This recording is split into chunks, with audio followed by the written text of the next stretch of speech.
प्रिय छात्रों, आज हम लोग वीर बहादुर सिंह पूर्वांचल विश्वविद्यालय MA द्वितीय वर्ष हिंदी साहित्य का चौथा पेपर जो लोक साहित्य है उसके बारे में हम लोग अध्ययन करेंगे। आज यह चौथा वीडियो होगा। चौथा क्लास है, इस सब्जेक्ट से रिलेटेड, लोक साहित्य से रिलेटेड चौथा क्लास है।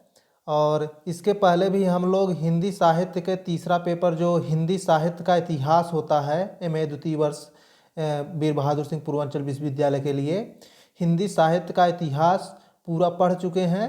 जो लोग देखना चाहते हैं उसे देख सकते हैं। आठ वीडियो में वो पढ़ाया गया है, तो 8 वीडियो देख सकते हैं। आज हम लोग लोक साहित्य पढ़ेंगे, ये चौथा वीडियो रहेगा। तो ठीक है, अब शुरू करते हैं। भोजपुरी क्षेत्र की आंचलिक सांस्कृतिक, ऐतिहासिक, सांस्कृतिक, राजनीतिक पर प्रकाश डालिए, अथवा भोजपुरी क्षेत्र और उसकी आंचलिक संस्कृति का वर्णन कीजिए। उत्तर है भोजपुरी भाषा का ऐतिहासिक, सांस्कृतिक, राजनीतिक महत्व। उसके बाद हेडिंग डालेंगे ऐतिहासिक महत्व। भोजपुरी क्षेत्र अपने अंक में महान इतिहास छिपाए हुए है। भोजपुरी भाषा में लिखित काव्य के परिवेश में इसका इतिहास सुरक्षित है। मनुस्मृति की रचना काशी में ही गंगा के किनारे की गई। राजा बलि को छलने के लिए विष्णु को वामन रूप धर कर आना पड़ा। इसी बल के नाम पर इसका बलिया नाम पड़ा। भगवान विष्णु को पैर से आघात करने वाले महर्षि भृगु इसी भोजपुरी क्षेत्र बलिया में ही निवास करते थे। पौराणिक कथा श्रुतियों के अनुसार भोजपुरी क्षेत्र बलिया ऋषि मुनियों की साधना स्थली रही है। बलिया जनपद के कारों प्राचीन नाग का आश्रम धाम में शिव ने कामदेव को भस्म किया। बलिया के समीप स्थित सुराहा झील का नामकरण राजा सुरथ के नाम पर हुआ, जिन्होंने इस झील का विस्तार करवाया और इसे गंगा नदी से जोड़ने के लिए कटहर नाला का निर्माण करवाया, जो आज भी कटहर नाला के रूप में विद्यमान है। भोजपुरी क्षेत्र में संस्कृति, सभ्यता, शिक्षा की नगरी वह काशी है जिसकी महिमा पुराणों के पत्रों पर गाई गई है। यहाँ दूर दूर के लोग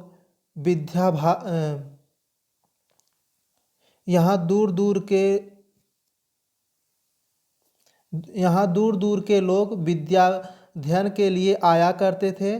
काशी के ही राजा ब्रह्मदत्त की कथा बुद्ध के जातकों में भरी पड़ी है। भोजपुरी क्षेत्र में ही बोध गया जहाँ बुद्ध को ज्ञान प्राप्त हुआ, सारनाथ जहाँ उन्होंने अपना पहला उपदेश दिया, तथा उनके महानिर्वाण की भूमि कुशीनारा कसया जनपद स्थित है। वर्तमान महावीर का जन्म भले ही मैथिल जनपद वैशाली में हुआ था, किंतु उनके उपदेश भी भोजपुरी क्षेत्र में चलते रहे। भोजपुरी क्षेत्र में जन्मे अशोक बौद्ध धर्म के महान नक्षत्र को किसने नहीं पढ़ा सुना है, जिसका चक्र और 4 सिंह आज राष्ट्रीय चिन्ह के रूप में विद्यमान है। भारतीय कला का उत्कृष्टतम नमूना मौर्य शिल्प का देन चुनार भोजपुरी जनपद में ही है। बनारस रेशमी वस्त्रों, पीतल के बर्तनों आदि बहुमूल्य वस्तुओं से उज्जैन सौराष्ट्र और यूरोप के बाजारों को भर देता था। बुद्ध के पूर्व जिन 16 जनपदों का वर्णन हुआ है वे अधिकतर भोजपुरी अंचल के ही हैं। सांस्कृतिक महत्व। भोजपुरी की सांस्कृतिक परंपरा अत्यंत प्राचीन है। बुद्ध की संस्कृति पर भी भोजपुरी संस्कृति का प्रभाव स्पष्ट देखा जा सकता है। नाथ पंथ के विकास में गोरखपुर का महत्वपूर्ण योगदान है। गोरखपुर के नाथ पंथ के हठयोग ने संस्कृति के क्षेत्र का विशेष विस्तार किया। कबीरदास तथा अन्य निर्गुण संत कवियों का भोजपुरी संस्कृत के विकास में विशेष योगदान रहा है। साधु संत की संस्कृत को भी भोजपुरी जनपद का एक विशिष्ट योगदान माना जा सकता है। जिस समय देश गुलाम था उस समय भोजपुरी संस्कृत का राजनीतिक रूप भी प्रकट हुआ था। देश धर्म के नाम पर अपना सब कुछ लुटा देने का आदर्श भोजपुरी संस्कृत की महान विशेषता रही है। भोजपुरी जनपद की संस्कृति का स्वतंत्रता के अन्वेषण में महत्वपूर्ण स्थान है। भोजपुरी संस्कृति की एक बड़ी विशेषता मानवतावाद की रही है। भोजपुरी वासी कड़ी मेहनत से खेती करके कष्टपूर्ण जीवन व्यतीत करते हुए भी मानवतावाद का नारा बुलंद किए हुए हैं। भोजपुरी क्षेत्र में निवास करने वाला हर एक प्राणी एक सांस्कृतिक सूत्र में बंधा एक विराट तत्व का ही रूप है। यह देश विदेश कहीं भी जाता है अपनी सांस्कृतिक धरोहर को साथ ले जाता है। भोजपुरी क्षेत्र की संस्कृति में शौर्य, साहस, निर्द्वंदता आदि का महत्व है। कारण यह है कि भोजपुरी संस्कृति एवं सभ्यता के मूल में प्रधान रूप से वीर पद्धति निहित है। भोजपुरी संस्कृति में यथार्थवाद का भी दर्शन होता है जो इस संस्कृति की एक विशेषता रही है। राजनीतिक महत्व। भोजपुरी क्षेत्र का राजनीतिक क्षेत्र में अपना विशिष्ट स्थान रहा है। प्राचीन काल से लेकर आज तक राजनीतिक परंपरा अपने आदर्श रूप में यहाँ विद्यमान है। स्वतंत्रता संग्राम की कुछ प्रमुख लहर तो यहीं से उठी तथा कुछ इसको स्पर्श करके ही आगे बढ़ी। भोजपुरी क्षेत्र के राजा भी अपना संपूर्ण वैभव माँ भारती के चरणों में समर्पित कर राजनीति के कंटकाकीर्ण पथ पर चल पड़े। भोजपुरी क्षेत्र के राजनीतिक जीवन का यथार्थ चित्रण भोजपुरी लोक कथाओं में भरा पड़ा है। भोजपुरी लोककथाएं मध्ययुगीन राजनीतिक जीवन के चित्र को प्रस्तुत करती हैं। भोजपुरी लोक साहित्य में राजनीतिक जीवन का जो चित्रण हुआ है उसमें मुसलमान शासकों के अत्याचारों का उल्लेख हुआ है। उसके बाद प्रश्न है, भोजपुरी लोकगीतों में प्रेम और करुणा की भोजपुरी लोकगीतों में प्रेम और करुणा की अजस्त्र धारा बहती है। कुछ गीतों का उदाहरण देकर समझाइए। उत्तर है, साहित्य को समाज का दर्पण कहा जाता है। हो सकता है शिष्ट साहित्य के संबंध में इस बात की सार्थकता में कहीं कुछ संदेह हो, लेकिन लोक साहित्य के बारे में यह पूर्ण सच है। लोक साहित्य से बढ़कर लोक जीवन की अभिव्यक्ति का सच्चा, सशक्त और विश्वसनीय माध्यम कदाचित कोई दूसरा नहीं हो सकता। लोक साहित्य के अंतर्गत लोकगीतों का स्थान सबसे ऊपर है। इसमें कुछ लोकगीत खास तौर से स्त्रियों द्वारा कुछ खास अवसरों पर गाए जाते हैं। इन गीतों में स्त्रियों के जीवन का वास्तविक चित्र देखने को मिलता है। समय समय पर जानबूझकर अथवा अनजाने में बड़ी तन्मयता के साथ अपने मुंह से अपनी व्यथा कथा गा कर सुनाने की यह प्रथा स्त्रियों में न जाने कब से चली आ रही है। ज्यों-ज्यों आधुनिक शिक्षा और सभ्यताओं के प्रचार प्रसार में स्त्रियों की दशा में सुधार होता जा रहा है, त्यों-त्यों ये लोकगीत भी उनके कंठ से दूर होते जा रहे हैं। इससे यह बात अपने आप जाहिर हो जाती है कि इन लोकगीतों का गांव की सामान्य अशिक्षित स्त्रियों की जिंदगी से गहरा नाता जुड़ा हुआ है। सामाजिक संबंधों के आधार पर स्त्री के अनेक रूप होते हैं। जीवन को सहज गति के साथ बहू, बेटी, माँ, बहन, सास, ननद, भाभी आदि कितने ही रूपों में उसे अपने को ढालना पड़ता है। जहाँ तक हमारा ख्याल है हर जगह उसे अपमान और उपेक्षा के अलावा कुछ भी हाथ नहीं लगता। यूँ तो स्त्री जीवन में किसी भी अवसर पर यथोचित सम्मान और अधिकार नहीं कर पाती, परंतु सबसे अधिक शोषण और उत्पीड़न उसे बहू के रूप में सहना पड़ता है। विवाह से पहले ही लड़की को इस बात की चिंता सताने लगती है कि ससुराल में उसकी सास और ननद उसके भाई बाप का नाम ले लेकर उसे गालियां सुनाएंगी। भला यह उसे कैसे बर्दाश्त हो पाएगा। माँ उसे बड़े प्यार से समझाती है, बेटी, नव विवाहित वधू के लिए यह कोई नई मुसीबत नहीं है, हर घर में प्रायः ऐसा ही होता है। ऐसा इसमें लिखा गया है। और फिर उसके बाद अगला प्रश्न है, भोजपुरी लोक साहित्य की विशेषताएं बताइए। उत्तर में लिखेंगे, नंबर 1, भोजपुरी साहित्य में धार्मिक और पौराणिक संदर्भ, ऐसा हेडिंग डालेंगे। फिर उसके बाद लिखेंगे, भारत सदा से धन प्रधान देश रहा है। आजकल के लोगों का विश्वास चाहे धर्म पर से उठता जा रहा हो, पर प्राचीन काल में लोग धर्म से संबंधित नियमों का कड़ाई से पालन करते थे। अन्य भाषाओं के लोक साहित्य के समान भोजपुरी लोक साहित्य की प्राचीन काल की रचना है। जब लोग धर्म के नियमों का पालन श्रद्धापूर्वक करते थे। डॉक्टर कृष्णदेव उपाध्याय ने इस धार्मिक प्रवृत्ति को स्वीकार करते हुए लिखा है, धर्म संबंधी वस्तुओं का वर्णन भी लोक साहित्य में पाया जाता है। वडुआ, पिड़िया, भाई दूज और जीवतिया, जीवत पुत्रिका आदि व्रतों की कहानियों में अनेक उपदेशात्मक बातें भरी पड़ी हैं। समाज में विदुर नीति और कौटिल्य के नीति वचनों का प्रभाव भले ही न हो, परंतु इन कहानियों का असर अवश्य ही पड़ता है। अतः धर्म और नीति की शिक्षा के लिए लोक कथाओं का बड़ा महत्व है। लोकगीतों के अध्ययन से यह बात ज्ञात होती है कि उस समय शिव पूजा की प्रधानता थी। लोग शिव मंदिरों में पूजा के लिए जाया करते थे। साथ ही सूर्य पूजा का भी कुछ कम प्रचार न था।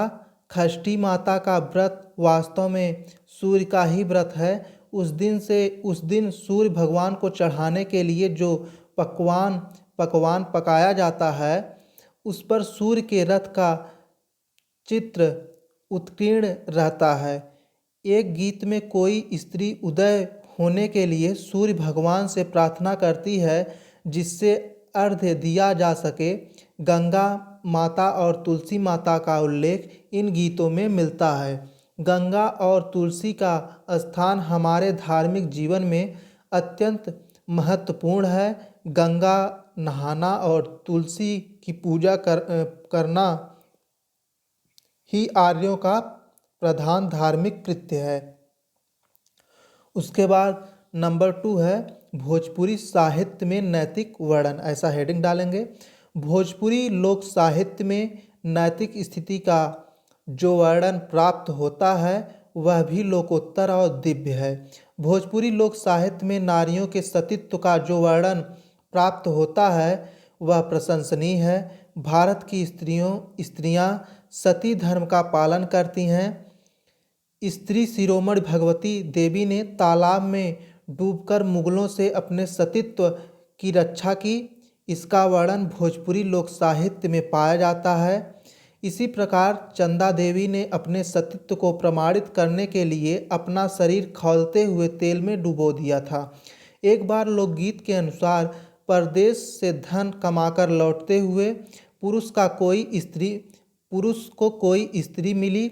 पुरुष ने उसे सोना, मोती और रुपए देने का लालच देकर उससे विवाह का प्रस्ताव किया। स्त्री ने उत्तर दिया कि मैं विवाहिता स्त्री हूँ, तुम्हारे धन में आग लगा दूंगी। एक अन्य लोकगीत में कोई देवर अपनी भाभी से विवाह का प्रस्ताव करता है। इस पर वह सती नारी रोष में भर जाती है और देवर से कहती है, जब तुम्हारे भाई परदेश से आएंगे तो मैं तुम्हारी इस दुष्टता के दंड के रूप में तुम्हारी दोनों भुजाएं कटवा दूंगी। फिर उसके बाद तीसरा हेडिंग है भोजपुरी साहित्य में सामाजिक वर्णन, ऐसा हेडिंग रहेगा। फिर उसके बाद लोक साहित्य में सामाजिक वर्णन पर्याप्त मात्रा में होता है। लोक साहित्य का सबसे अधिक संबंध तो समाज से ही रहता है। भोजपुरी का साहित्य भी अन्य भाषाओं के लोक साहित्य से भिन्न नहीं है। लोकगीतों में समाज का अध्ययन करने वालों को पर्याप्त और बहुमूल्य सामग्री प्राप्त होती है। इतिहास के ग्रंथों में युद्धों का वर्णन तो विस्तार के साथ किया जाता है, पर समाज का वास्तविक वर्णन नहीं मिलता। भोजपुरी लोक साहित्य के अंगों, लोकगीतों, लोक गाथाओं एवं लोक कथाओं में समाज के रहन सहन, आचार विचार, खान पान और रीति रिवाजों का वर्णन पर्याप्त मात्रा में मिलता है। उसके बाद पांचवा प्रश्न है, लोक साहित्य के विभिन्न रूपों पर प्रकाश डालिए। उत्तर है नंबर 1 लोकगीत। इसमें लिखेंगे 1 पॉइंट करके। लोकगीत की रचना तो व्यक्ति ने ही की होगी, परंतु व्यक्ति लोक के सुख दुख हर्ष विषाद विचार परंपरा से इस प्रकार तादात्म्य कर गया है कि लोकगीत को सामूहिक अभिव्यक्ति कहा जाता है। दूसरा पॉइंट है लोकगीत का रचनाकाल अज्ञात होता है। वह मौखिक रूप से पीढ़ी दर पीढ़ी प्राप्त होता है, इसी कारण इसे श्रुति भी कहा जाता है। लोकगीत देशकाल के प्रभाव को ग्रहण करते हुए भी अपनी लोक मानवता बनाए रखता है। तीसरा है इसमें लोकगीत छंदों का बंधन स्वीकार नहीं करता। लोकगीत छंदों का बंधन स्वीकार नहीं करता, अलंकारों के मोह में नहीं फंसता। इसकी भाषा सहज तथा स्वाभाविक होती है। उसके बाद एक टेक होती है जिसकी पुनरावृत्ति होती है। उसके बाद पांचवा पॉइंट इसमें प्रश्नोत्तर शैली विशेष रूप से नृत्य गीतों में मिलती है। उसके बाद नंबर 2 है, हेडिंग है लोक गाथा। डॉक्टर शंकर लाल यादव ने लोकगाथा को लोकगीतों के अंतर्गत रखा है, जबकि डॉक्टर सत्येंद्र ने कथा साहित्य के अंतर्गत, परंतु लोकगाथा को लोक साहित्य की एक स्वतंत्र विधा के रूप में स्वीकार किया जाना चाहिए, क्योंकि लोकगाथा पद्यात्मक होने के कारण गद्यात्मक लोक साहित्य से भिन्न है और प्रबंध तत्व का समावेश तथा वस्तु व्यंजक होने के कारण लोकगाथा को लोकगीत नहीं कह सकते। लोकगाथा अंग्रेजी शब्द बैलाड का पर्याय है। इसके लिए हिंदी में अनेक शब्द प्रचलित हैं। कथा गीत, झवेरचंद मेघाड़ी, लोक साहित्य पृष्ठ संख्या 20। उसके बाद गीत कथा सूर्यकर्ण पारिक, राजधानी लोकगीत पृष्ठ 78। उसके बाद पवाड़ महाराष्ट्र में प्रचलित आज डॉक्टर कृष्णदेव उपाध्याय ने लोकगाथा शब्द अधिक उचित माना है, क्योंकि इस शब्द में लोक की गंध आ जाती है, जो लोक साहित्य का अंग होने के लिए अनिवार्य शर्त है, और गाथा में आख्यान, गीत, वीरगाथा आदि का समावेश हो जाता है। उसके बाद तीसरा हेडिंग है लोक कथा। लोक कथा की उत्पत्ति के संबंध में कई वाद प्रचलित हैं, यथा प्रसारवाद, प्रकृति रूपवाद, मनोविश्लेषणवाद, विकासवाद आदि। डॉक्टर सत्येंद्र के अनुसार लोक में प्रचलित और परंपरा से चली आने वाली मूलतः मौखिक रूप में प्रचलित कहानियाँ लोक कहानियाँ कहलाती हैं, और डॉक्टर कृष्णदेव उपाध्याय के अनुसार लोक कथाओं की विशेषताएं अग्रलिखित हैं। पहला पॉइंट है प्रेम का अभिन्न पुट, दूसरा अश्लील श्रृंगारों का अभाव, तीसरा मनुष्य की मूल प्रवृत्तियों से निरंतर साहचर्य, चौथा मंगल कामना की भावना और 5वां संयोग में कथाओं का अंत और 6वां रहस्य रोमांच एवं अलौकिकता की प्रधानता। फिर उसके बाद 7वां उत्सुकता की भावना, 8वां वर्णन की स्वाभाविकता। किसी भी कथा में लोक कथा होने के लिए लोकमानस की अभिव्यक्ति आवश्यक है। यही एक ऐसा तत्व है जो लोक कहानी को साहित्यिक कहानी से पृथक करता है। डॉक्टर सत्येंद्र बाबुलकर, डॉक्टर सेन जैसे विद्वानों ने लोक कथाओं का वैज्ञानिक वर्गीकरण किया है, परंतु वह शोध क्षेत्र अथवा प्रदेश देश की कहानियों तक सीमित है। इस दृष्टि से डॉक्टर उपाध्याय का वर्गीकरण किसी सीमा तक उचित माना जा सकता है। पहला इसमें है उपदेश कथा, दूसरा व्रत कथा, तीसरा प्रेम कथा, चौथा मनोरंजन कथा, 5वां सामाजिक कथा और 6वां पौराणिक कथा। फिर उसके बाद 4th नंबर पॉइंट है लोक नाट्य। लोक नाट्य कला मानव जात की सबसे प्राचीन कला है। कदाचित आदिम मानव ने सर्वप्रथम कलात्मक रूप से अपनी अभिव्यक्ति नाट्य कला में की है।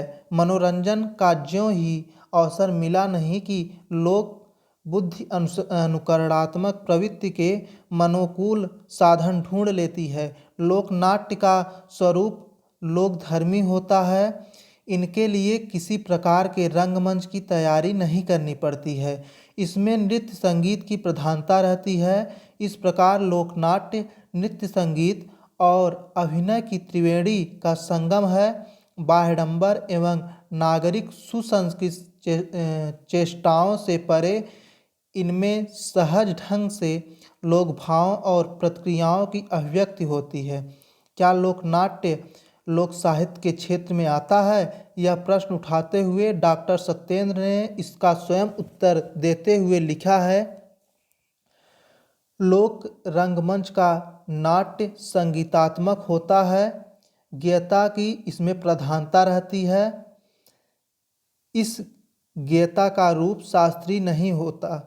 नगाड़े जैसे लोकवाद्य का इसमें उपयोग होता है। वेशभूषा में लोकप्रियता का ध्यान रखा जाता है।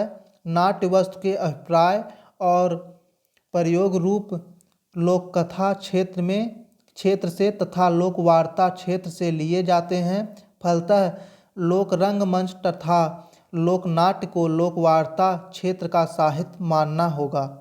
उसके बाद प्रश्न है तेग अली। उत्तर में लिखेंगे, तेग अली बनारस के रहने वाले मुसलमान थे। इनकी एक पुस्तक बदमाश दर्पण प्राप्त हुई है। यह उनकी प्रौढ़ावस्था की रचना है। इस पुस्तक में उर्दू के शेर छंद हैं। इसे तेग अली का भोजपुरी दीवान भी कहा जा सकता है। इसमें पश्चिमी भोजपुरी की झलक देखने को मिलती है। लाला भगवान दीन कहा करते थे कि काव्य का प्रौढ़ रूप बदमाश दर्पण में व्यक्त किया गया है। इनकी कविता में समाज का संपूर्ण स्वरूप यथार्थ रूप से दिखाई देता है। उनके काव्य की एक वानगी कुछ इस तरह से है, हम उनसे पूछली आँखी में सुरमा काहे बदे लगाईला, ऊ हंस के कहलन छुरी पत्थर से चढ़ाईला।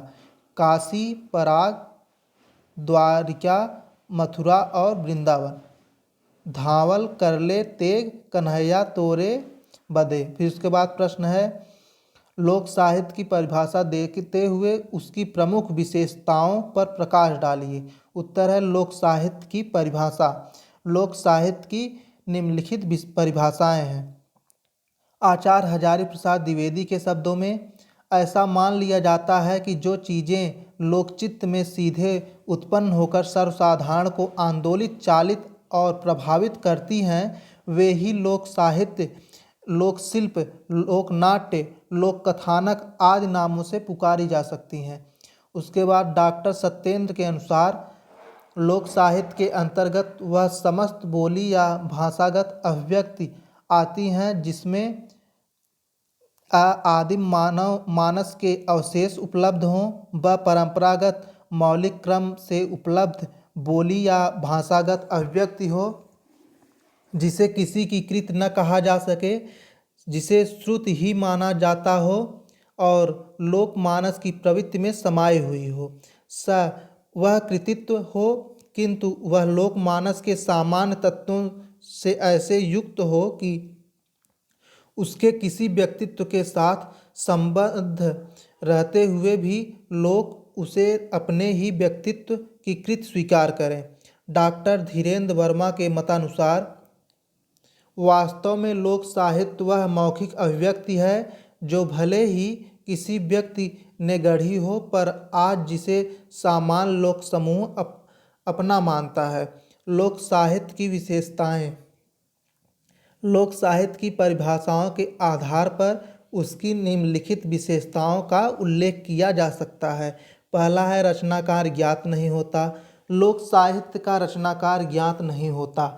यह मौखिक परंपरा द्वारा एक पीढ़ी से दूसरी पीढ़ी तक निरंतर चलता जाता है। लोक साहित्य की रचना अनेक रचनाकारों के योगदान से अस्तित्व में आती हैं। दूसरा है जनपदीय बोली में अभिव्यक्ति। लोक साहित्य की अभिव्यक्ति किसी जनपद की बोली के माध्यम से होती है। इसमें लोक जीवन और लोक संस्कृति की झांकी जनपदीय बोली में चित्रित की जाती है। उसके बाद है शास्त्रीय सिद्धांतों के बंधन से मुक्त। लोक साहित्य शास्त्रीय सिद्धांतों के बंधन से पूर्णतः मुक्त होता है। इसकी रचना के मानदंड पूर्व निर्धारित नहीं होते। लोकगीतों की रचना में छंद अलंकार संबंधी कोई नियम नहीं होते। चौथा है पॉइंट सहज सरस और अकृत्रिम। लोक साहित्य में कोई आडंबर नहीं होता वरन वह सहज सरल अकृत्रिम और स्वतः स्फूर्त होता है। उसके बाद प्रश्न है पांचवा। उसके बाद प्रश्न है लोक गाथा की परिभाषा देते हुए उनकी विशेषताओं की विवेचना कीजिए अथवा भोजपुरी लोक गाथा की व्याख्या करते हुए उनकी प्रमुख विशेषताओं पर प्रकाश डालिए। उत्तर है लोक कथा शब्द लोक और कथा दो शब्दों से मिलकर बना है जिसका सामान्य अर्थ होता है अतीत काल से ही मौखिक परंपरा से चली आने वाली कथाएं जिनमें मानव के सुख दुख सांस्कृतिक परिवेश आस्थाएं एवं विश्वास भली भांति चित्रित हुए रहते हैं। अनेक विद्वानों ने लोक गाथा की परिभाषा देने की कोशिश की है किंतु लोक कथा की उपयुक्त परिभाषा करना सुगम नहीं है। लोक कथा की परिभाषा देते हुए डॉक्टर सत्येंद्र ने लिखा है लोक में प्रचलित और परंपरा से चली आने वाली मूलतः मौखिक रूप से प्रचलित कहानियाँ लोक कहानियाँ कहलाती हैं। डॉक्टर सत्या गुप्ता ने लोक कथा की परिभाषा न देकर उसके स्वरूप पर विचार करते हुए लिखा है लोक कथाओं में लोक मानव की सब प्रकार की भावनाएं तथा जीवन दर्शन समाहित है। भूत जानने की जिज्ञासा, घटनाओं का सूत्र, कोमल व परुष भावनाएं, सामाजिक ऐतिहासिक परंपराएं, जीवन दर्शन के सूत्र सभी कुछ लोक कथा में मिल जाते हैं। उसके बाद हेडिंग है लोक कथाएं लक्षण और विशेषताएं। डॉक्टर उपाध्याय ने लोक कथाओं की विशिष्टताओं को निम्नांकित शीर्षकों में समाहित किया है। पहला पॉइंट है प्रेम का अभिन्न पुट। लोक कथाओं में प्रेम का अभिन्न पुट सर्वत्र दिखाई देता है। प्रेम के कई रूपों का चित्रण इन कथाओं में प्राप्त होता है। कहीं भाई बहन का पवित्र प्रेम तो कहीं माता पुत्री का वात्सल्य वर्णन, पति पत्नी का भी पवित्र तथा विलास रहित प्रेम, माँ तथा बेटे का वात्सल्य प्रेम इन कथाओं में सरल एवं सहज रूप में हुआ है। प्रेम मार्गी कवियों की प्रेम गाथाएं इसी आधारशिला पर टिकी हैं। इस प्रकार इन कथाओं में प्रेम का वर्णन अधिक मात्रा में उपलब्ध होता है। इसके साथ साथ ये प्रेम वर्णन अपने में एक आदर्श हैं। उसके बाद सेकंड पॉइंट है अश्लीलता का अभाव। आदर्श एवं अलौकिक प्रेम के कारण इन कथाओं में कहीं भी कुत्सित या अश्लील प्रेम के रूप दिखाई नहीं देते हैं। कहीं भी मन की घुटन, दमित वासनाएं, विलास प्रिय प्रेम इन कथाओं का वर्ण विषय नहीं बन पाया। न तो कहीं सौंदर्य लोभ है और न कहीं कामलिप्सा। डॉक्टर कृष्णदेव उपाध्याय के अनुसार ग्रामीणों द्वारा गढ़ी गई होने पर भी इन कथाओं में कहीं भी ग्राम्यता नहीं आने पाई। प्रेम का भद्दा प्रदर्शन जो आधुनिक कहानियों की विशेषता है, लोक कथाओं में उपलब्ध नहीं होता। उसके बाद तीसरा नंबर है मनुष्य की मूल प्रवृत्तियों से निरंतर साहचर्य। लोक कथाओं में मानव जीवन की मूल प्रवृत्तियों से निरंतर साहचर्य स्थापित किया गया है। डॉक्टर उपाध्याय का मूल प्रवृत्तियों से तात्पर्य उन वस्तुओं से है जो मानव जीवन के अनन्वय व्यतिरेक से अंशयुत हैं। सुख दुख, आशा निराशा, काम क्रोध मद लोभ आदि ऐसी ही प्रवृत्तियां हैं जो सदैव से बनी रही हैं और बनी रहेंगी। उन्हीं मूल प्रवृत्तियों का वर्णन इन कहानियों में उपलब्ध होता है। आधुनिक कहानियाँ क्षणिक घटना को लक्षित कर लिखी जाती हैं, अतः उनका प्रभाव अस्थायी नहीं होता। लोक कथाएँ विशेष घटना या पात्र को लेकर नहीं लिखी जाती, बल्कि जीवन की मूल प्रवृत्तियों के लेकर लिखी जाती हैं। चौथा पॉइंट है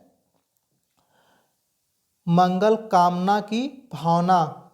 लोक कथाओं की एक मुख्य विशेषता मंगल कामना की प्रधानता है। इन कथाओं में यह विशेष बात होती है कि इनमें संसार के कल्याण की भावना निहित रहती है। इन कथाओं का कथाकार लोक में शांति की कामना करता है, संसार में सभी को सुखी देखना चाहता है। अर्थात कहें कि सर्वे भवन्तु सुखिनः, सर्वे सन्तु निरामया की भावना की कामना से कार्य करता है। उसके बाद प्रश्न है लोक नाटक की परिभाषा देते हुए उसकी विशेषताओं का उल्लेख कीजिए। उत्तर है, पहले हेडिंग डालेंगे लोक नाट्य परिभाषा और स्वरूप। उसके बाद उसमें लिखेंगे लोक नाटकों से अभिप्राय उन नाटकों से है जिनके अभिनय के लिए किसी प्रकार के रंगमंच की तैयारी नहीं करनी पड़ती। ऐसे नाटकों में हमें जनजीवन तथा लोक समाज के हर्ष व उल्लास की उचित अभिव्यक्ति मिलती है और साथ ही इनमें संगीत की भी प्रधानता होती है। इस प्रकार लोक नाटकों में हमें नृत्य, संगीत और अभिनय ये तीन तत्व प्राप्त होते हैं जो जनमानस की प्रेरणाओं तथा कामनाओं की कलात्मक अभिव्यक्ति है। लोक नाटकों की परिभाषा तथा विशेषताओं के संबंध में विभिन्न विद्वानों के मत निम्न हैं। संसार के प्रायः सभी देशों के नाटक के आदि रूप का उदय किसी न किसी धार्मिक भावना अथवा चेतना के फलस्वरूप हुआ है। वीर पूजा की भावना या धार्मिक आदेश जो कि प्रायः प्राणिमात्र के हृदय में किसी न किसी अंश में निहित रहता है, धीरे धीरे नाटक का रूप धारण कर लेता है। यद्यपि अपने आदि रूप में यह नाटक बड़ा ही साधारण और अपरिमार्जित होता है। लोक नाटक सामूहिक आवश्यकताओं और प्रेरणाओं के कारण निर्मित होने के लोक कथाओं, लोक विश्वासों और लोक तत्वों को समेटे चलता है और जीवन का प्रतिनिधित्व करता है। लोकनाट्य की विशेषताएं।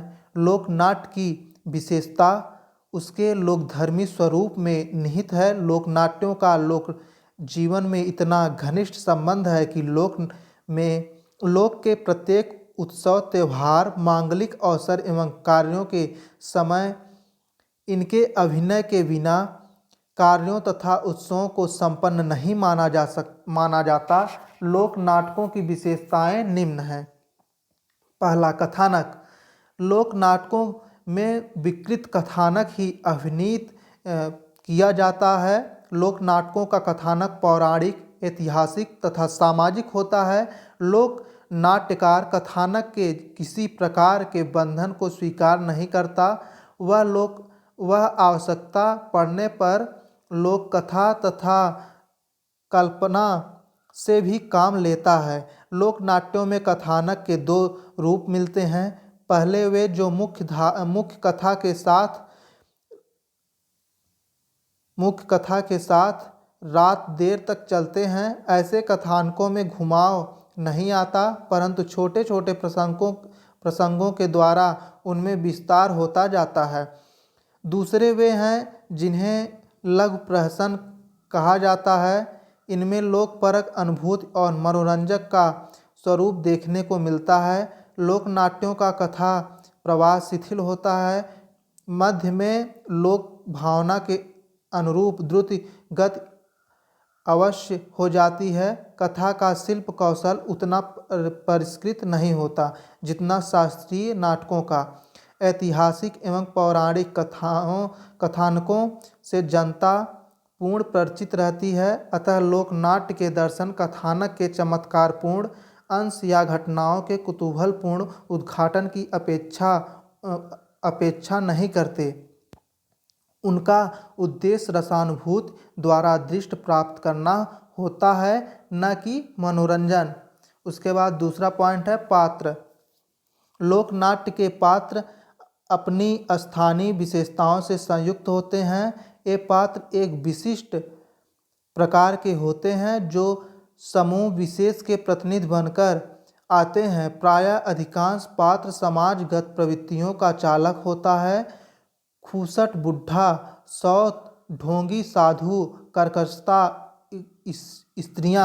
कर्कशा स्त्रियां आदि ऐसे ही पात्र हैं। ऐतिहासिक एवं पौराणिक पात्रों में भी स्थानीय रंग अभिव्यक्त होता है। पात्र अपनी परंपरागत शैली के मंच पर अभिनय करते हैं, किंतु कोई भी यथार्थवादी शैली अपनाने का प्रयत्न नहीं करता। लोक नाट्यों का संपूर्ण आनंद उसकी परंपरागत शैली में निहित है। उसके बाद तीसरा पॉइंट चरित्र चित्रण। ऐतिहासिक एवं धार्मिक कथानकी लोकनाट्यों के चरित्र तो प्रायः जाने पहचाने होते हैं। अतः उनकी चरित्रगत विशेषताओं को लोकमंच पर स्थूल रूप से ही प्रस्तुत किया जाता है। उनमें सुसंस्कृत मानस को छूने वाले तत्व नहीं होते। सूक्ष्म भावनाएं केवल संवादों के माध्यम से ही व्यक्त होती हैं। स्त्रियों के अभिनय के लिए भी पुरुष वेश ही धारण किया जाता है। अतः स्त्रियों के चरित्र चित्रण में लालित्य की कमी होती है। विदूषक हास परिहास के माध्यम से चरित्र के आंतरिक रहस्यों का उद्घाटन करता है। उसके बाद चौथा पॉइंट है अभिनय। लोकनाट्यों में समूहगत अभिनय को महत्व दिया जाता है। इनमें व्यक्ति को किसी प्रकार का भी महत्व नहीं दिया जाता। समाज अथवा जात की भावनाएं ही संयुक्त अभिनय के द्वारा अभिव्यक्त होती हैं। नृत्य अभिनय का प्रमुख माध्यम होता है। नृत्य के ही हाव भावों का प्रमुख रूप से उपयोग किया जाता है। बिना बोले ही कुछ निश्चय एवं परिचित संकेतों से ही बात जनता को समझा दी जाती है। आवेगों को अभिव्यक्ति पद्यमय अधिक होती है, गद्य भी होता है तो अत्यंत ही सरल एवं सहज। अतः लोकनाट्यों के अभिनय में नृत्य मुद्राओं का भी अधिक उपयोग किया जाता है। उसके बाद प्रश्न है भोजपुरी नाटकों के सामाजिक महत्व पर प्रकाश डालिए। अथवा लोक साहित्य की कसौटी पर भोजपुरी लोक नाट्यों का मूल्यांकन कीजिए। उत्तर है भोजपुरी साहित्य की विशेषता नाटकों की रचना है। लोक भाषाओं में नाटकों की रचना प्राप्त नहीं होती। इस दृष्टि से भोजपुरी भाषा सभी लोक भाषाओं से स्पष्ट रूप से पृथक प्रतीत होती है। भोजपुरी का पहला नाटक देवाक्षर चरित है। इसकी रचना पंडित रविदत्त शुक्ल ने सन 1884 में की है। इस नाटक में हास्य रस की प्रधानता है। डॉक्टर ग्रियर्सन ने इस नाटक का केवल संकेत किया है। ऐसा प्रतीत होता है कि ग्रियर्सन ने इसका केवल नाम सुना था, वे इसे देख नहीं पाए थे। बाबू चतुर्भुज लाल डिप्टी कलेक्टर के आग्रह पर पंडित रविदत्त ने इस नाटक की रचना रामलीला में खेलने के लिए की थी। यह नाटक जनता का मनोरंजन करने के साथ साथ उसे कुछ शिक्षा भी देता है। इस नाटक के तीसरे और चौथे दृश्य का दृश्य या अंक भोजपुरी में लिखित है। इस नाटक की भाषा सरल और सुबोध है। इसमें भोजपुरी भाषा के शब्दों का प्रयोग पर्याप्त मात्रा में है। एक देहाती की उक्ति ध्यान देने योग्य है। सुआ रुपया वाला बाटी अदालत लड़ल पे हमन 5 के तो 1 जून पेट भर खहड़ू के ठिकाना नाही चाय। अदालत कहाँ से लड़ब, पहले एक कवर भीतर, तब देवता और पितर। एक और भगवानों के कोप हमरन पर बाकी कई साल से सूखे पड़ल जात बाय। उ कहावत ठीक जान पड़ेला कि निबलन के देओ सतावे ले। भोजपुरी के नाटककारों से भिखारी ठाकुर का नाम प्रमुख है। इन्होंने कविता और नाटकों दोनों की रचना की है। आपका विदेशिया नाटक भोजपुरी समाज में अत्यधिक लोकप्रिय हुआ।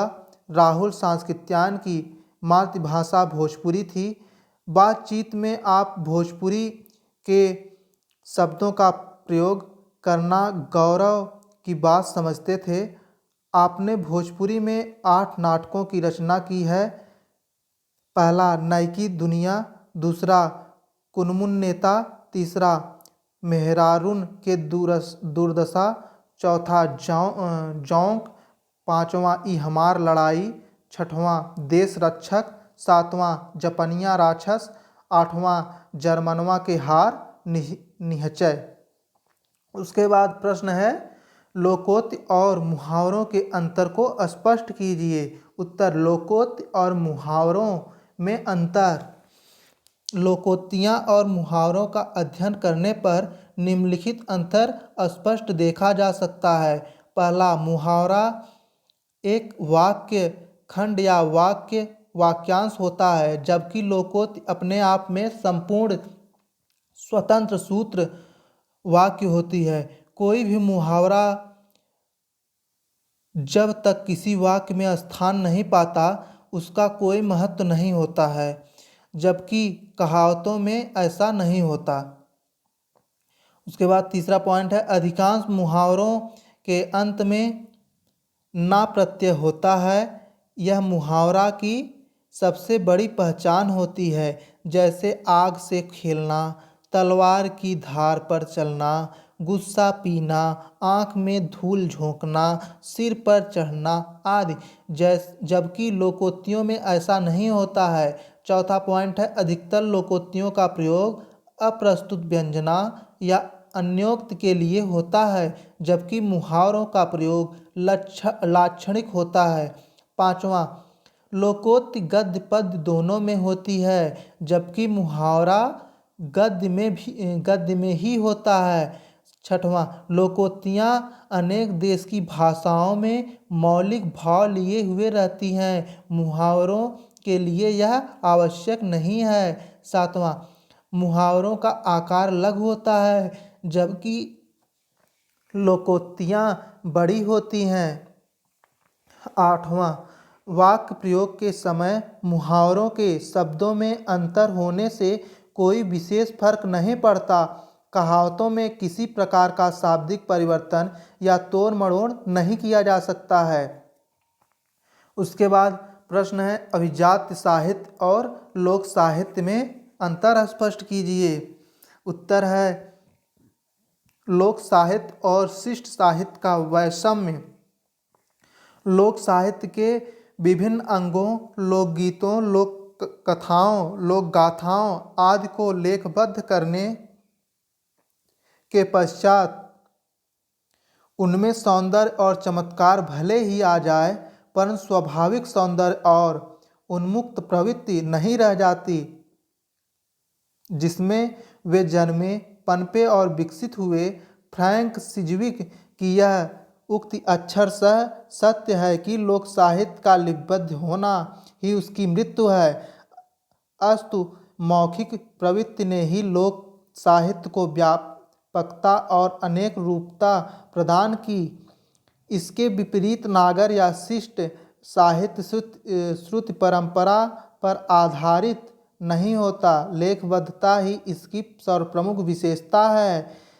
इसमें लेखक एवं रचयिता का व्यक्तित्व अज्ञात नहीं होता। नागर साहित्य का व्यापकत्व एवं रूप उतना ही रह जाता है जितना देश काल या सीमा आदि का रूप लेखक अपनी लेखनी द्वारा प्रस्तुत कर देता है। लोक साहित्य एवं नगर साहित्य के अंतर की रूपरेखा स्पष्ट करने वाला दूसरा तत्व अलंकृत शैली है। शिष्ट साहित्य के सृजन करने के पीछे उनमें अधिक से अधिक काव्य तत्वों का स्थान देने का प्रयोजन होता है, या यह कहना कि नगर साहित्य का सृजन बिना प्रयोजन के होता ही नहीं अनुचित नहीं होगा। पिंगल शास्त्र के विधानानुसार काव्य के दशांगों का पूरा समावेश तथा विविध शैली द्वारा साहित्यों को अधिक से अधिक परिमार्जित एवं चमत्कृत करना साहित्यकारों का उद्देश्य होता है। परंतु लोक साहित्य छंद शास्त्र के नियमों में बंधकर नहीं चलता। इसमें कृत्रिमता, सजावट, चमत्कार प्रियता को स्थान नहीं मिलता। स्वाभाविकता ही इसकी गति है। इसके मूल में अलंकरणों एवं कृत्रिम तत्वों को स्थान मिलते ही इसके स्वाभाविक स्रोत नद सूख जाते हैं। लोक साहित्य वह वन्य कुसुम है जो बिना संवारे ही अपनी प्राकृतिक आभा से दीप्तिमान होकर लोकमानस के गले का हार बनता है।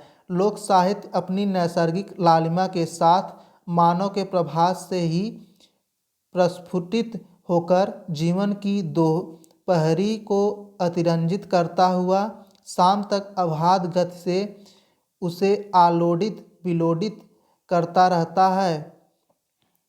यहाँ कोई ऐसी लक्ष्मण रेखा नहीं कि लोक साहित्य में अलंकारों का संयोग ही नहीं, अपितु इनका स्थान सर्वत्र परंतु स्वाभाविक है। अलंकृत काव्य एवं लोकगीतों के वैषम्य पर प्रकाश डालते हुए पंडित रामनरेश त्रिपाठी का यह कहना है कि ग्राम गीत और महाकवियों की कविता में अंतर है। ग्राम गीतों में रस है, महाकाव्य में अलंकार। ग्राम गीत हृदय का धन है और महाकाव्य मस्तिष्क का। ग्राम गीत प्रकृति के उद्गार हैं, इनमें अलंकार नहीं केवल रस है, छंद नहीं केवल लय है, लालित्य नहीं केवल माधुर्य है। उसके बाद अगला प्रश्न है, लोक साहित्य सुभाषित की अवधारणा को स्पष्ट कीजिए। उत्तर है, ग्रामीण जनता अपने दैनिक व्यवहार में अनेक लोकोक्तियों, मुहावरों, पहेलियों, सूक्तियों आदि का प्रयोग करती हैं। इनसे उनकी वाक्चातुरी का पता चलता है। लोकोक्तियों के प्रयोग से किसी उक्ति या कथन में शक्ति आ जाती है और श्रोताओं पर उसका बड़ा प्रभाव पड़ता है। मुहावरों के द्वारा भाषा में चुस्ती आ जाती है और उसका स्वरूप सुंदर बन जाता है। मन बहलाव के लिए पहेलियाँ का व्यवहार किया जाता है। बालकगण समुदाय में बैठकर एक दूसरे से पहेलियों को पूछकर बुद्धि की परीक्षा लिया करते हैं। संस्कृत में अनेक प्रकार की पहेलियाँ उपलब्ध होती हैं जिनमें बुद्धि का व्यायाम पाया जाता है। बच्चा जब छोटा होता है तब उसकी माता या धाय उसे पालने में सुलाकर लोरियां गाती हैं। इन लोरियों का उद्देश्य मनोहर संगीत पैदा कर बालक को निद्रा देवी की गोद में देना है। बड़े होने पर बालक अनेक प्रकार के खेलों को खेलते समय विभिन्न गीत गाते हैं। जनता के जीवन में लोकोक्तियाँ, पहेलियाँ, सूक्तियाँ, मुहावरे, पालने और खेल गीत बिखरे पड़े हैं।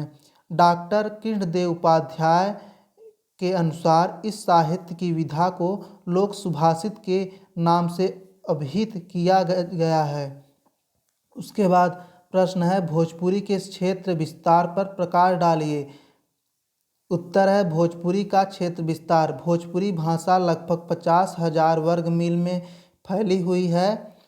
इसकी सीमांत रेखाएं किसी एक प्रांत की राजनैतिक सीमा से संबद्ध नहीं है।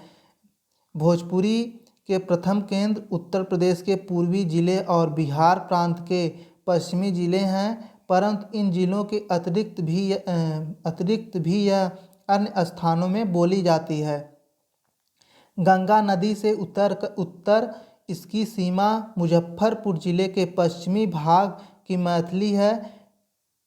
फिर इस नदी के दक्षिण इसकी सीमा गया और हजारीबाग की मगही से मिल जाती है। वहाँ से यह सीमांत रेखा दक्षिण पूर्व की ओर हजारीबाग की मगही भाषा के उत्तर घूमकर संपूर्ण रांची पठार और पलामू एवं रांची जिले के अधिकांश भागों में फैल जाती है।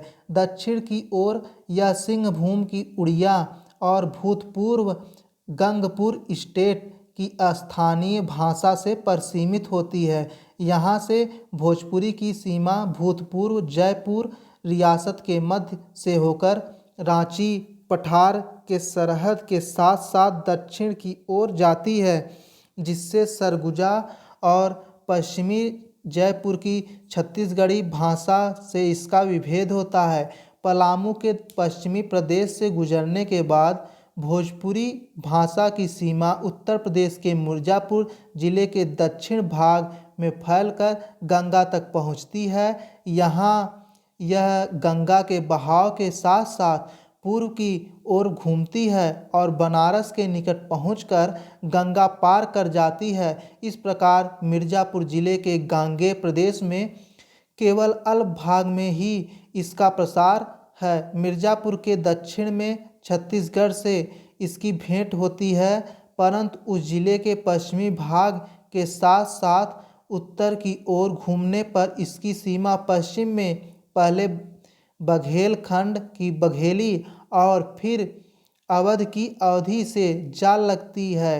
गंगा को पार करके भोजपुरी की सीमा फैजाबाद जिले में सरयू नदी के निकट टांडा तक सीधे उत्तर की ओर चली जाती है। इस प्रकार इसका विस्तार बनारस जिले के पश्चिमी सीमा के साथ साथ जौनपुर जिले के बीचों बीच और आजमगढ़ जिले के पश्चिमी भाग से फैजाबाद जिले के आर पार फैल जाती है।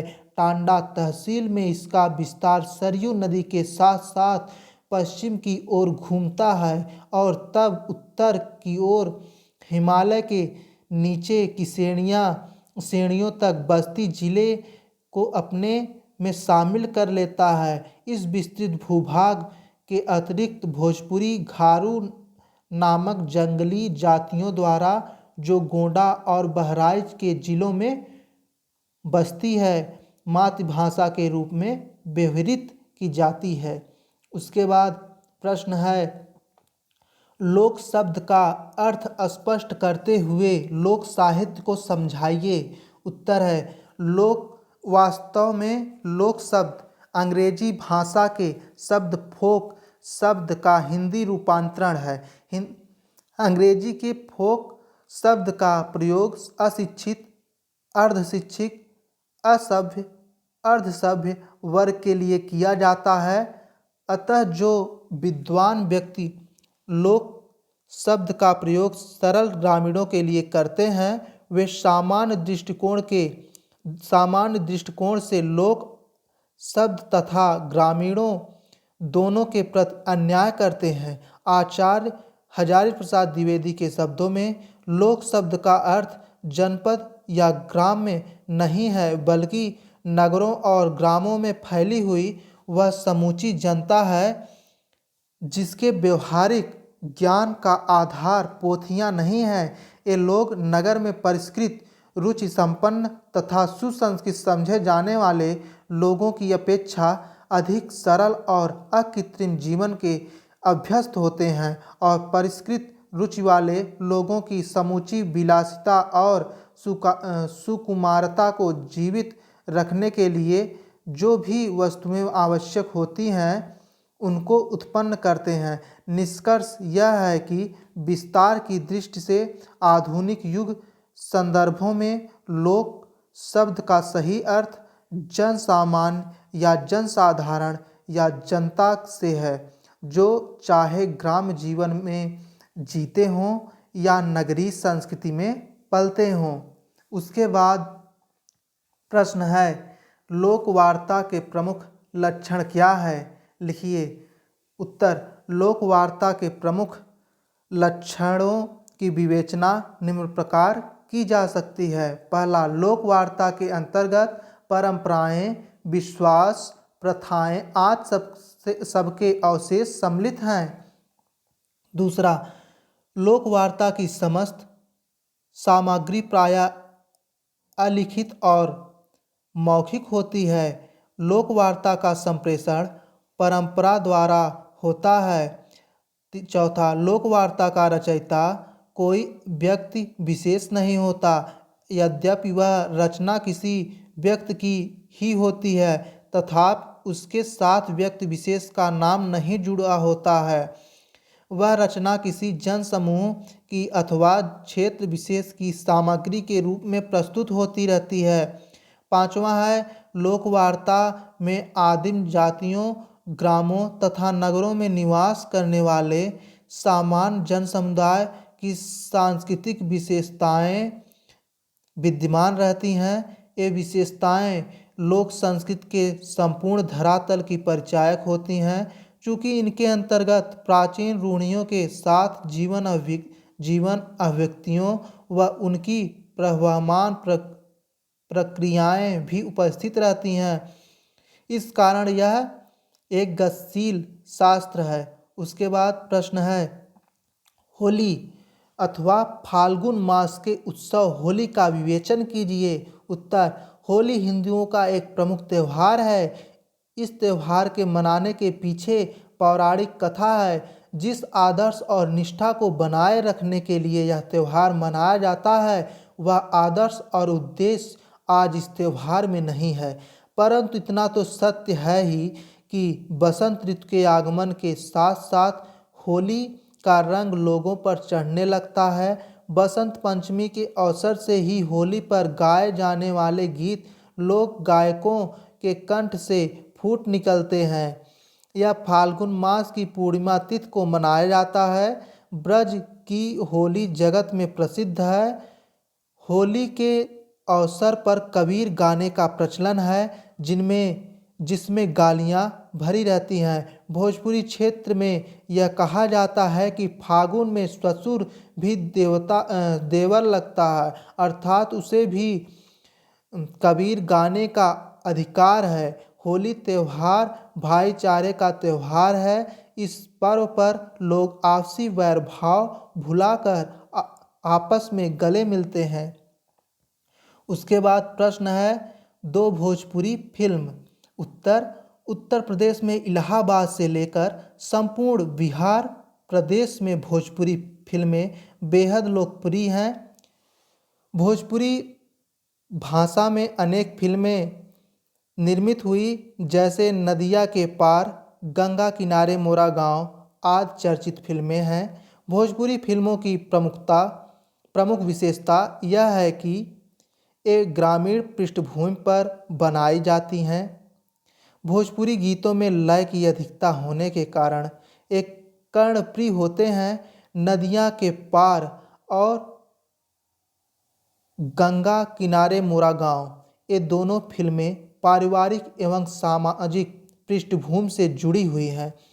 उसके बाद प्रश्न है, शिष्ट संस्कृत तथा लोक संस्कृत को स्पष्ट कीजिए। उत्तर है, प्राचीन भारतीय साहित्य के अवलोकन से यह स्पष्ट प्रतीत होता है कि वैदिक काल से ही इस देश में संस्कृत की दो पृथक पृथक धाराएं प्रभावित हो रही थी। वे दो धाराएं हैं शिष्ट संस्कृति और लोक संस्कृति।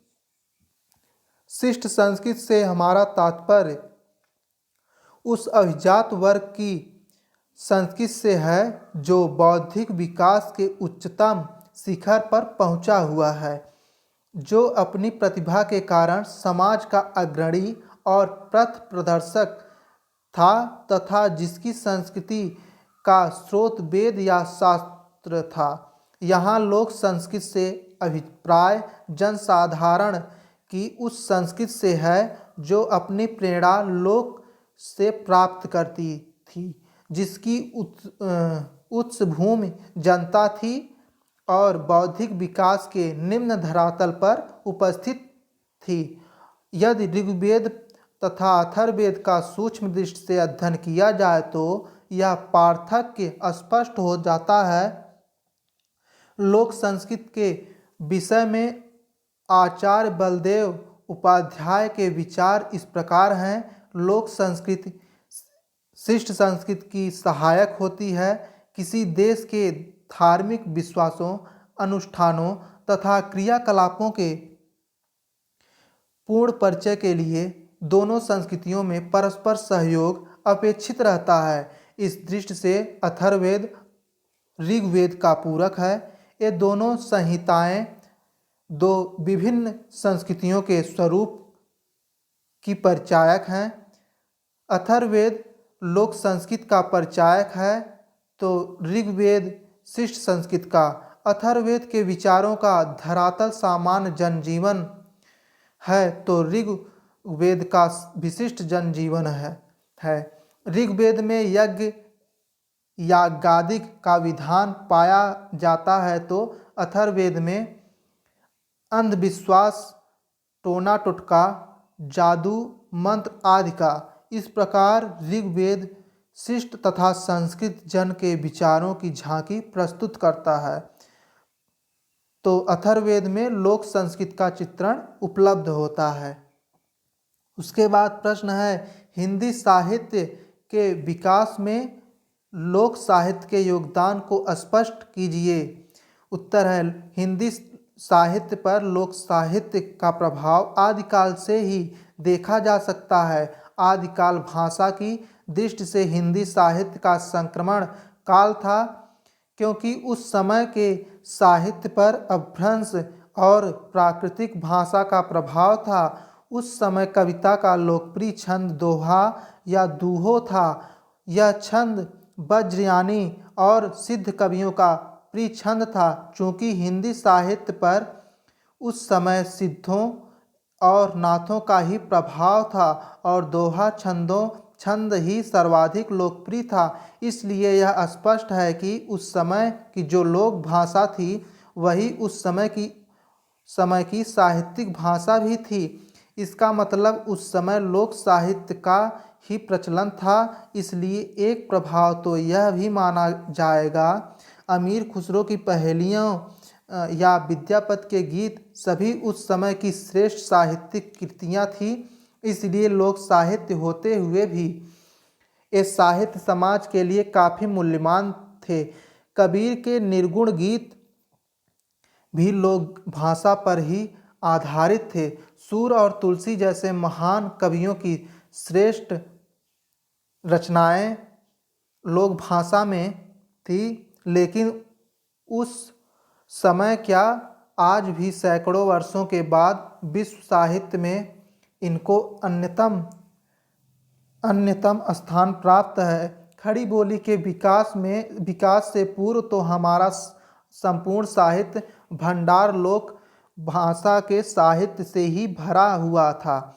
सूर और तुलसी की रचनाओं में तो लोक सामग्री है ही, जायसी और मीरा के काव्यों में भी लोक सामग्री का प्राचुर्य है। उस समय के कवियों ने लोक परंपरा, लोक धर्म, लोक विश्वास, लोक प्रथा और लोक जीवन आदि विषयों को काव्य का विषय बनाया है। आदिकाल से रीतिकाल तक 100% लोक भाषा का ही काव्य था। इसलिए यह कहने में कोई कठिनाई नहीं है कि हिंदी साहित्य पर लोक साहित्य का प्रभाव था। उसके बाद अगला प्रश्न है, लोक नाट्यों की विशेषताएं लिखिए अथवा लोक नाटकों के प्रमुख तत्वों का उल्लेख कीजिए। उत्तर है, लोक नाट्य की प्रमुख विशेषताएं निम्नलिखित हैं। पहला, लोक रंगमंच का नाटक संगीतात्मक होता है। दूसरा, इस नाटक में गेयता की प्रधानता रहती है। तीसरा, शास्त्रीय साज सवार का अभाव रहता है। चौथा, इस प्रकार के नाट्य की भाषा काव्यमयी होती है। पांचवा, ऐसे नाटक सामूहिक अभिव्यक्ति के साधन होते हैं। छठवां, कथानक अधिकतर पौराणिक या ऐतिहासिक ही होते हैं। सातवां, लोक नाटकों में सामाजिक कथानक बहुत कम होते हैं। आठवां, संवाद सरल होते हैं। उसके बाद अगला प्रश्न है, प्रसिद्ध लोकनाट्य स्वांग का संक्षिप्त वर्णन कीजिए अथवा स्वांग। उत्तर, स्वांग सांग का संगीत पर्याय है। हरियाणा में तो यह प्रसिद्ध लोकनाट्य है। ब्रज में स्वांग की गायिका की दृष्टि से दो प्रमुख स्कूल परंपराएं उपलब्ध हैं। आगरा की स्वांग परंपरा अधिक आकर्षक रही है, परंतु उसने कभी भी व्यावसायिक रूप धारण नहीं किया। हाथरस के कलाकारों ने स्वांग की परंपरा को अपने ढंग से विकसित किया और उसमें नए छंद, नई रंगत और नया रूप देकर उसे व्यावसायिक बना दिया। ब्रज में स्वांग परंपरा ने पर्याय विकास किया है। स्वांग देखना, स्वांग करना, स्वांग भरना आदि ऐसे मुहावरे हैं जो स्वांग शब्द की प्राचीनता के द्योतक हैं। ढोंग रचना, नाटक करना, नकल करना आदि स्वांग का अर्थ ही स्पष्ट करते हैं। किसी लंबे कथानक को जो पद्यात्मक होता है, संवादात्मक ढंग से स्वांग में अभिव्यक्त किया जाता है। लोक गाथाओं से लेकर धर्म या धर्म गाथाओं से संबंधित कथाओं को इसका विषय बनाया जाता है। आकाश के नीचे खुले मंच पर इसको अभिनीत किया जाता है। वर्तमान में प्रदर्शन किए जा रहे स्वांग में सच्चरित कथानकों के अतिरिक्त छिछले, फूहड़ तथा अशिष्ट कथानकों का भी प्रचलन हो गया है। इनमें कभी कभी अश्लीलता का भी संयोजन पर्याप्त हो जाता है। आजकल तो हाथरसी स्वांगों में मुंशी जी का भी आगमन हो गया है। मुंशी जी का पात्र फटा पजामा, नोकदार टोपी पहने, उल्टी कमीज लटकाए, लाल पीला काला मुंह किए, हाथ में फटा बांस लिए हास्य अभिनय के लिए प्रस्तुत हो जाते हैं।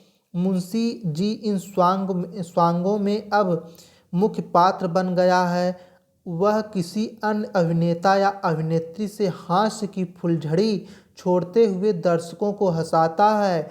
अभी हरियाणा के स्वांगों में मुंशी जी नहीं आते, परंतु वहाँ मुख्य कथा में पर्याप्त गाली गलौज भरे संवाद तथा बीच बीच में हल्के ढंग का हास परिहास भरा रहता है, जिससे निम्न वर्ग का पर्याप्त मनोरंजन हो जाता है। स्वांगों के कथानक प्रायः शिथिल होते हैं। पूर्वार्ध की अपेक्षा उत्तरार्ध में कथानक तीव्र गति पकड़ लेता है। स्वांग में विभिन्न घटनाओं के घटित होने के दर्शक आनंद लेते हैं।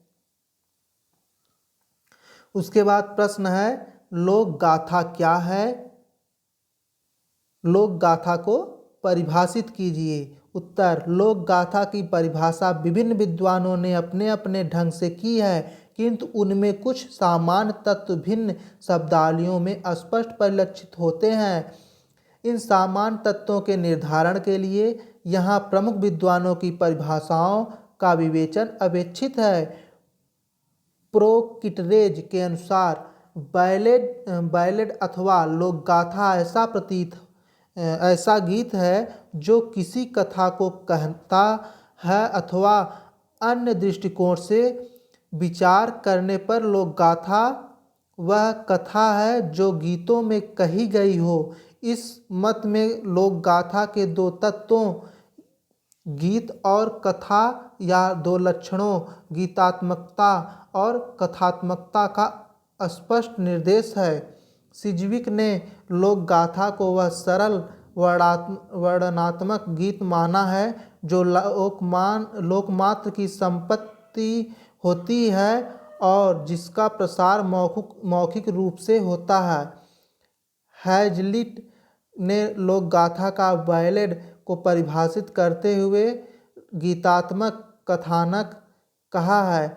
डॉक्टर मरे के अनुसार लोकगाथा छोटे पदों में रचित एक ऐसी प्राणमयी सरल कविता है जिसमें कोई लोकप्रिय कथा बहुत ही विशद रीत से कही गई हो।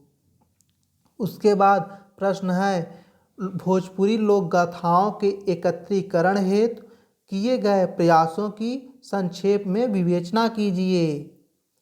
उत्तर है, भोजपुरी लोक गाथाओं का एकत्रीकरण अभी भी लगभग न के बराबर ही हुआ है। 1940 के दशक में इन लोक गाथाओं को एकत्र करने का सराहनीय प्रयास जी.एम. ग्रियर्सन नामक एक अंग्रेज विद्वान ने किया था।